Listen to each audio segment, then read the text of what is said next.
అందరికీ నమస్కారం. నేను మీ హరిప్రియ.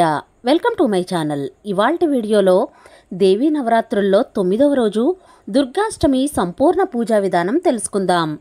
దేవీ నవరాత్రుల్లో 9వ రోజు దుర్గాష్టమి కదండి. మీరందరూ మొదటి రోజు నుండి పూజలు చేసుకుంటున్నారు అని అనుకుంటున్నాను. ఒకవేళ మొదటి రోజు నుండి చేసుకోకపోతే లాస్ట్ 5వ రోజు నుండి లేదా ఈ దుర్గాష్టమి నుండి కలశం పెట్టుకుని పూజ చేసుకోవచ్చు. ఈరోజు దుర్గాష్టమి, ఆ తర్వాత మహానవమి, ఆ తర్వాత విజయదశమి. ఈ 3 రోజులు కూడా అమ్మవారిని పూజించినట్లయితే ఈ 10 రోజులు పూజించిన ఫలితం అయితే లభిస్తుంది.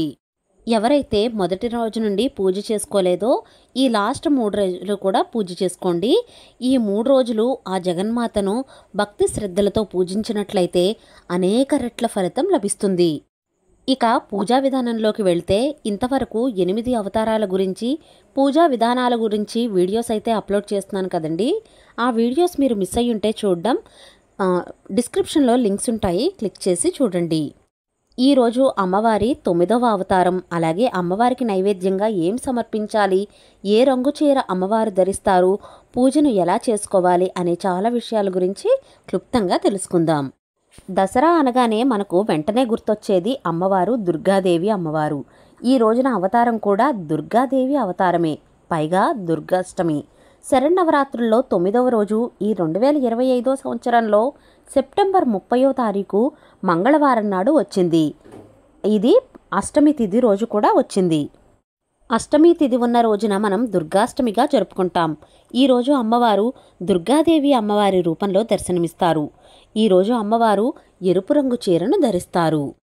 ఈ రోజున అమ్మవారికి ఎర్రటి పువ్వులతో పూజిస్తే ఎంతో మంచిది. అమ్మవారికి నైవేద్యంగా కదంబం, పులిహోర, పరమాన్నమును ప్రసాదంగా నివేదన చేయాలి. ఈరోజు పూజా విధానంలోకి వెళ్లే ముందు మనం ముందు రోజు పెట్టిన పువ్వులు, దీపపు కుందులు, నిర్మాల్యం అంటాం కదా, అవన్నీ తీసేయాలి. మిగతా సామాగ్రి అంతా తీసేసి అమ్మవారి దగ్గర అంతా శుభ్రం చేసుకోవాలి. ఆ తర్వాత అమ్మవారి పూజకు అన్నీ సిద్ధం చేసుకోవాలి. అమ్మవారికి సువాసన భరితమైన పువ్వులతో అలంకారం చేసుకోవాలి. ముందుగా దీపారాధన చేసి దీపపు కుంది దగ్గర అక్షింతలు, పువ్వులు వేసి దీపం జ్యోతి పరబ్రహ్మ దీపజ్యోతి నమోస్తుతే అని దండం పెట్టుకోవాలి. దీపపు కుందు దగ్గర కూడా గంధం, కుంకుమ బొట్లతో అలంకారం చేసుకోవాలి. ఆ తర్వాత ఆచమనం చేసి సంకల్పం చెప్పుకోవాలి. మనం ఏ పూజ చేసినా, ఏ వ్రతం చేసినా ముందుగా గణపతి పూజ చేస్తాం కదా. ఇక్కడ పూజలో కూడా గణపతిని ఆరాధించిన తర్వాతే అమ్మవారిని ఆరాధించాలి. గణపతి పూజను షోడశోపచారాలతో పూజించాలి అని చెప్పాను కదా. ధ్యాయామి, ధ్యానం సమర్పయామి, ఆవాహయామి, ఆసనం సమర్పయామి, ఇలా గంధపుష్ప అక్షంతలు, పసుపు, కుంకుమ గణపతికి సమర్పించి ధూపం, దీపం చూపించి నైవేద్యంగా చిన్న బెల్లం ముక్కను కానీ 2 అరటిపళ్ళను కానీ సమర్పించి ఆ తర్వాత మంగళహారతిని సమర్పించాలి. ఇక్కడితో వినాయకుడి పూజ పూర్తవుతుంది. ఆ తర్వాత ఆ దుర్గా అమ్మవారి పూజను చేసుకోవాలి. దుర్గాష్టమి రోజున అమ్మవారు చాముండి అవతారాన్ని పూజిస్తారు. చాముండి ఈ రోజున మహిషాసుర సహచరులైన చండ, ముండ రక్తబీజాలను అంతం చేసిందని నమ్ముతారు. పురాణాల ప్రకారం అష్టమి రోజునే రాక్షసుణ్ణి సంహరించినందువల్ల దుర్గామాతగా పేరు వచ్చింది అని అంటారు. పూర్వకాలం ఈ దుర్గాష్టమి రోజున జంతు బలులు అవి ఇచ్చేవారు. ప్రస్తుతం అవేమీ ఆచరణలో లేకపోవడంతో గుమ్మడికాయను కొట్టడం, కొబ్బరికాయను కొట్టి పూజించడం ఇలాంటివి చేస్తున్నారు. ఈ రోజున అమ్మవారు ఎరుపు రంగు చీరను ధరిస్తారు కాబట్టి ఎరుపు రంగు పువ్వులతో పూజ చేస్తే చాలా మంచిది. ఈ దుర్గాష్టమి మహాష్టమి అంటారు. అంతేకాకుండా ఈ రోజున పాండవులు అరణ్యవాసం ముగించుకొని అజ్ఞాతవాసానికి వెళ్ళి జమ్మి చెట్టు పైన ఆయుధాలను దాచి వెళ్లారు. తిరిగి వచ్చిన తర్వాత అర్జునుడు జమ్మి చెట్టుపై ఉన్న ఆయుధాలను తీసి పూజించి యుద్ధం చేసి విజయం సాధించారు. అందువలన కొంతమంది దుర్గాష్టమి రోజున ఆయుధ పూజ కూడా చేస్తూ ఉంటారు. ఇక దుర్గా అంటే దుర్గమైనది దుర్గా, దుర్గతులను తొలగించేది దుర్గా, దుర్గతిని దూరం చేసేది, సద్గతిని ఇచ్చేది ఆ తల్లి కనకదుర్గమ్మ. ఆ తల్లిని పూజించి ఆరాధిస్తే దుర్గుణాలను సుగుణాలుగా మారుస్తుంది.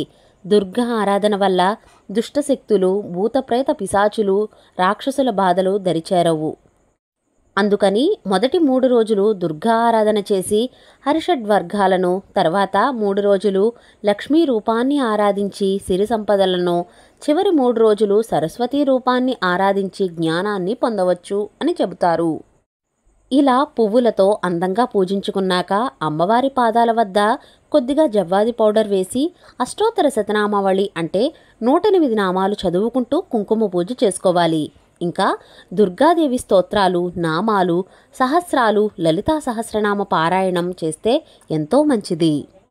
ఇవేమీ రాకపోతే ఓం దుం దుర్గాయే నమః లేకపోతే ఓం దుర్గాయే నమః అనే మంత్రాన్ని 108 సార్లు జపిస్తూ పూజ చేసుకోవచ్చు. అమ్మవారి స్తోత్రాలు అవన్నీ చదువుతూ ఎర్రటి పువ్వులతో పూజిస్తే ఎంతో మంచిది. ఎర్రటి గులాబీలతో కానీ, ఎర్రటి మందారాలతో కానీ, లేదా ఎరుపు రంగు అక్షంతలతో కానీ పూజిస్తే మంచిది. ఈ విధంగా కుంకుమ పూజ చేసుకున్నాక ధూపం దీపం చూపించిన తర్వాత నైవేద్యంగా అల్లంగారెలు, పులిహోర, పరమాన్నం, అందుబాటులో ఉన్న పళ్ళు ఇవన్నీ నైవేద్యంగా సమర్పించవచ్చు. ఆ తర్వాత మన అమ్మవారికి తాంబూలాన్ని సమర్పిస్తూ ఉన్నాం కదండి ప్రతిరోజు కూడా. ఈరోజు కూడా అమ్మవారికి తాంబూలాన్ని సమర్పించాలి. అమ్మవారికి ఎంతో ఇష్టమైన ఎరుపు రంగు జాకెట్టు ముక్క, తమలపాకులు, వక్క, అరటిపళ్ళు, గాజులు, పూలు, పసుపు, కుంకుమ, దక్షిణతో సహా అమ్మవారికి తాంబూలాన్ని సమర్పించాలి. అమ్మవారి పాటలు చక్కగా పాడుకుంటూ పంచహారతిని, కర్పూర నీరాజనాన్ని కూడా ఇవ్వాలి. అమ్మవారి పాదాల వద్ద కొద్దిగా అక్షింతలు, పువ్వులు వేసి మనస్ఫూర్తిగా దండం పెట్టుకోవాలి. తల్లి, పూజలో ఏమైనా లోపాలు ఉంటే మన్నించు తల్లి అని మనసారా నమస్కారం చేసుకోవాలి. అమ్మవారి దగ్గర కుంకుమ పూజ చేసుకున్నాం కదా, కొద్దిగా కుంకుమను తీసుకొని బొట్టు పెట్టుకుని మంగళసూత్రాలకు కూడా పెట్టుకోవాలి. అలాగే అమ్మవారి మెడలో నిమ్మకాయ మాలను, కుంకుమ పూజలో కూడా నిమ్మకాయను పెట్టుకున్నాం కదండి. అమ్మవారి ఉగ్ర రూపం ఉన్నప్పుడు మాత్రమే నిమ్మకాయ మాలను కానీ పూజలో పెట్టుకోవాలి. అలాగే అమ్మవారి మెడలో నిమ్మకాయ మాలను వేయొచ్చు. చండీదేవి, దుర్గాదేవి ఇలా ఉగ్ర రూపాలు ఉన్నప్పుడు మాత్రమే నిమ్మకాయ మాలను వేసుకోవాలి. శాంత రూపాలు అంటే లక్ష్మి, సరస్వతి, లలితా త్రిపుర సుందరి ఇలాంటి అలంకారాల్లో నిమ్మకాయ మాలను వేయకూడదు. ఆర్తితో అమ్మా అని పిలిస్తే ఆ అమ్మే అన్నీ చూసుకుంటుంది, మనకు ఎలాంటి లోటు లేకుండా ఉంటుంది. అందుకని అమ్మవారిని ఇష్టమైన నవరాత్రుల్లో అమ్మవారిని పూజించడం వల్ల ఆ అమ్మే కాపాడుతుంది. మనకు ఎలాంటి ఆటంకాలు, గండాలు, దుఃఖాలు, కష్టాలు రాకుండా ఆ అమ్మవారే చూసుకుంటుంది. ఇలా పొద్దున్న సాయంత్రం కూడా కుంకుమ పూజ చేసుకోవాలి. అమ్మవారికి ఆరగింపుగా పండో ఫలమో ఏదైనా సరే సాయంకాలం పూట నైవేద్యంగా సమర్పించవచ్చు. ఇలా దుర్గాదేవిని పూజించడం వల్ల శత్రువుల నుండి విముక్తి లభిస్తుంది. అకస్మాత్తుగా వచ్చే గండాల నుండి కూడా విముక్తి కలుగుతుంది. కుటుంబంలో ఎలాంటి కలహాలు ఉన్నా సరే తొలగిపోతాయి. రాహుగ్రహం వల్ల కలిగే సమస్యలన్నీ కూడా తొలగిపోతాయి. జాతకంలో ఎలాంటి కుజదోషాలు ఉన్నా, వివాహం లేట్ అయినా సరే దుర్గా అమ్మవారిని పూజించడం వల్ల ఆ ఆటంకాలు అన్నీ తొలగిపోతాయి. పూజ అయిన తర్వాత మీకు దగ్గరలో ఉన్న దుర్గాదేవి అమ్మవారికి గుడికి వెళ్ళి రండి. అలాగే శక్తిపీఠాలు కూడా దర్శించుకుంటే కూడా ఎంతో మంచిది.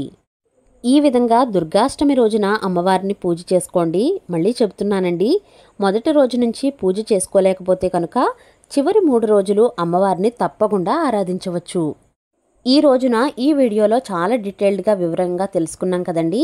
ఇవాల్టి వీడియో మీకు నచ్చినట్లయితే please like, share, subscribe to my channel. మరో సరికొత్త వీడియోతో మళ్ళీ కలుస్తాను. నేను మీ Haripriya. Thank you for watching.